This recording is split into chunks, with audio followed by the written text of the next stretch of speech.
So I also have the same hope for the 40th anniversary of this great relationship between China and the US. I'm very inspired today for being here and very honored to be one of the speakers. And thank you so much again, Madam Fang and Mr. James Fang, for inviting me and including me. And thank you, Mr. Tang, for the opportunity to be a co-speaker on this panel. So I wanted to tell a little bit of my personal story before I talk about the serious topic. In 1993, I came to this country as a student.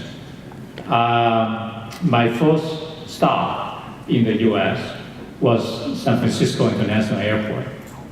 I landed very thirsty, and I saw people drinking water from the fountain.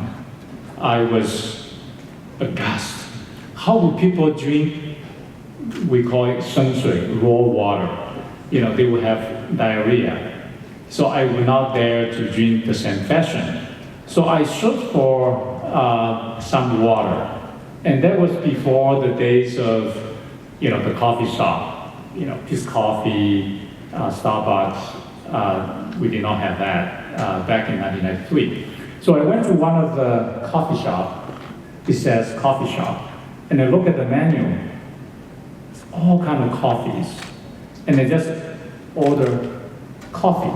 And then the waiter said, you have to specify which coffee. I have no idea. So I point to the first one, it says espresso. I thought they would be really fast. It would kill my thirst really fast, espresso. So I got that. I think it's like $9.99 or something, really expensive. And when the waiter came out, it was this tiny little cup of very thick black coffee with a little bit of sugar inside as well. So I drank that as fast as I could before it was too bitter. Why am I telling this story?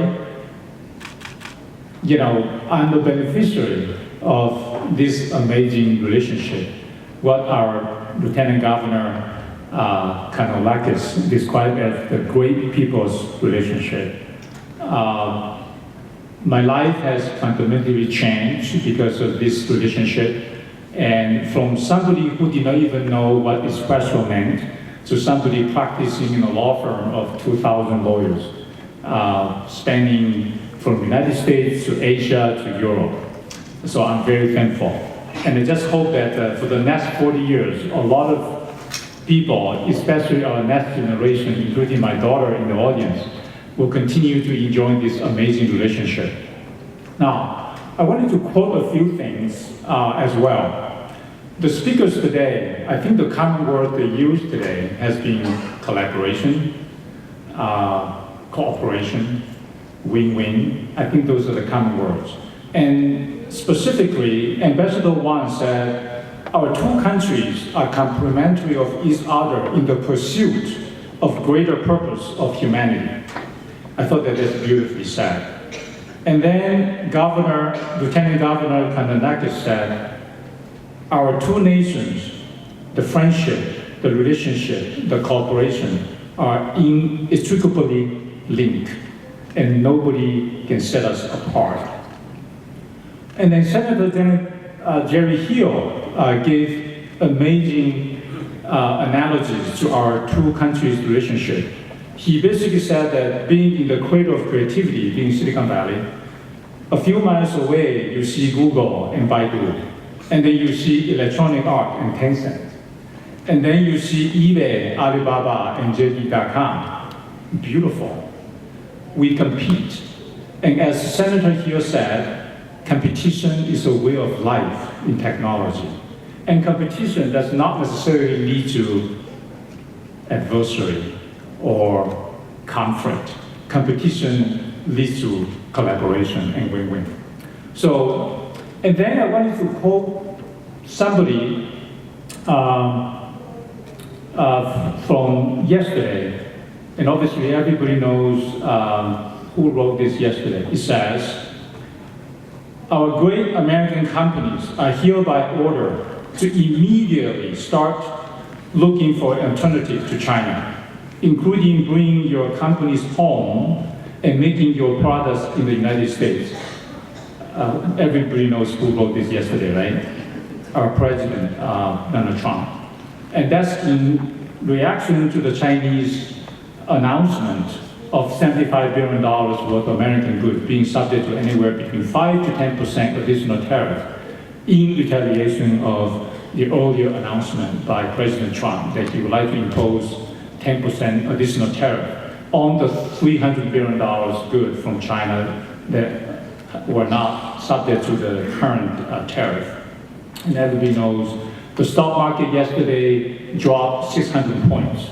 So what is going on? The market is very, very concerned about the lack of collaboration, the efficacy for decoupling. And just on Thursday, it is ironic, on Wall Street Journal, on Thursday, there is a very good article on the first page. The title is Manufacturers in China, meaning foreign manufacturers in China, find breaking up hard to do. And I wanted to quickly quote one of the CEOs. The CEO says, after the administration imposed various restrictions, including tariff and export control, they have tried to sift their supply chain to Vietnam. For example, they said that to manufacture that particular product, they need 80 parts in the operation. But after 2 years, they could still only fulfill 20 parts so far because they could not find the appropriate mold in Vietnam to manufacture that. All of us in Silicon Valley knows, supply chain is an ecosystem.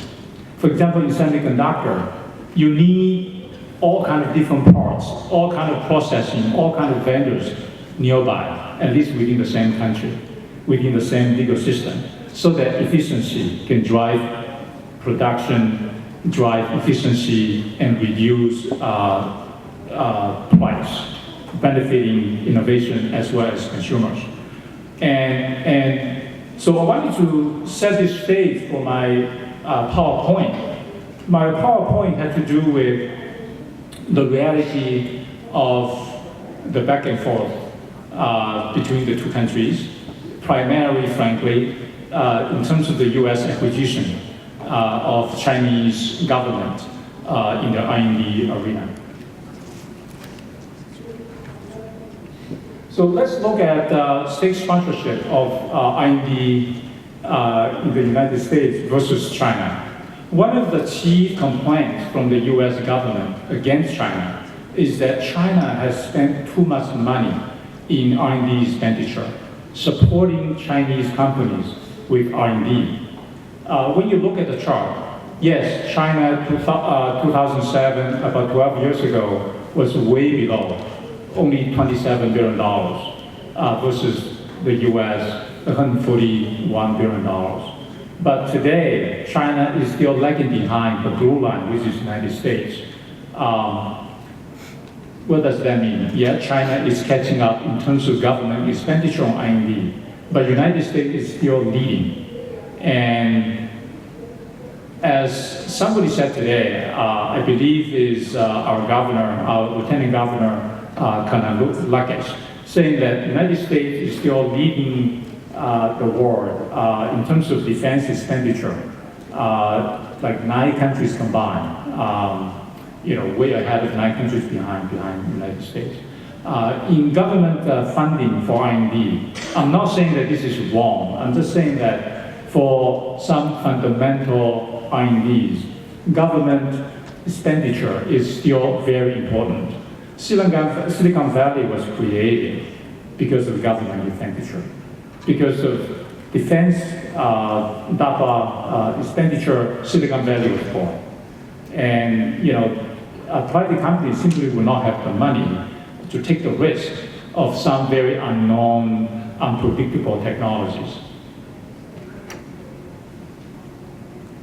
And then in terms of the private sector, this is the data from the EU Industrial R&D Investment Scoreboard from last year. So you can see that Huawei is number 5. So Huawei is the leader of 5G for a region. They spend a lot of their money, and we'll give you more details later, in terms of R&D. And here is the chart comparing all the leading telecom companies in terms of the R&D. And the red line, or the red bar, is Huawei. And you can see that 2010, Huawei was mediocre in terms of R&D expenditure, in terms of their billings. And then 2017, they're number 2, right second to Samsung. And more than Apple, more than Cisco, more than Nokia, and certainly Qualcomm. And then in terms of the percentage, in terms of the R&D spending, in terms of the percentage to net sale, you see an interesting phenomenon there. That is, Huawei spends the most in terms of percentage to their net profit, which is about 15%. And the next catch up, or the next one is Cisco, which is 12%. And then Samsung, which was, in 2017, was the biggest spender in terms of the total amount, is only about 7% of the net profit. And then in terms of the patent and technology, again, Huawei is leading, is the number 1 international patent applicant. And then in terms of, I do not have a slide about this. In terms of the 5G related, we call it standard essential patents. Huawei also is leading. Huawei has about 2,400 patents in 5G related area. And then the second one is also a Chinese company. The third one is Nokia. So in terms of the real progress, China is making a huge leap toward technology advancement, but because they spend a lot of money. It's not because of the alleged technology theft and IP infringement. I wanted to maybe also briefly show a slide. I'm not sure it is. Okay, so we use GPS to come here this morning. And sometimes when we're too busy, we use Siri to dictate. You would think that GPS and Siri are, Apple-owned products. Yes, it's Apple-owned. But originally it was developed by the Department of Defense. And then it was allowed after, some period of time for civilian application. And then, of course, Apple acquired it. And now it's very dominant in terms of consumer applications. But then again, it just shows you that even in this country, the government plays a very big role in the technology development. Sorry, this slide is not working too well. But, and another one is touchscreen, it's the same thing. By National Science Foundation, CIA, and government funded, including the very internet as well. So what do we have now in terms of investment environment? I think one of the speakers alluded to, I think is Sean Randolph of the Bay Area Council, gave us very good statistic. I think he was saying that in 2016, the total investment from China was $46 billion.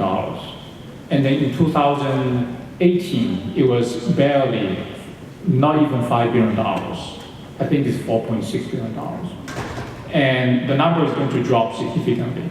And I see this every day, because when VCs in China wanted to make minority passive investment in Silicon Valley startup, the first thing they ask has been, is this going to be a political problem? It can be biotech, it can be life science, it can be AI, it can be data science. So everybody is very concerned about this national security issue becoming so politicized, and in a way that really stifles collaboration and innovation. I wanted to end my talk with some promising notes as well. In this day and age, science advancement is no longer a zero-sum game. It requires cross-border collaboration. Just look at 2018 Nobel Prize winners. If you look at the names carefully, no longer would the award be given to one scientist in physics or math or something else. They're almost mostly jointly awarded to scientists from different countries. So for example, physics, it can be a professor from the United States together with a professor from Israel. So I wanted to quote something in Hebrew, that is tikkun olam, meaning to repair the world with kindness and collaboration. And after all, this is the same humanity. And this is a great relationship. And I'm sure Jeff and I will take some questions. But I am very, very grateful for this opportunity to share my views today. Thank you.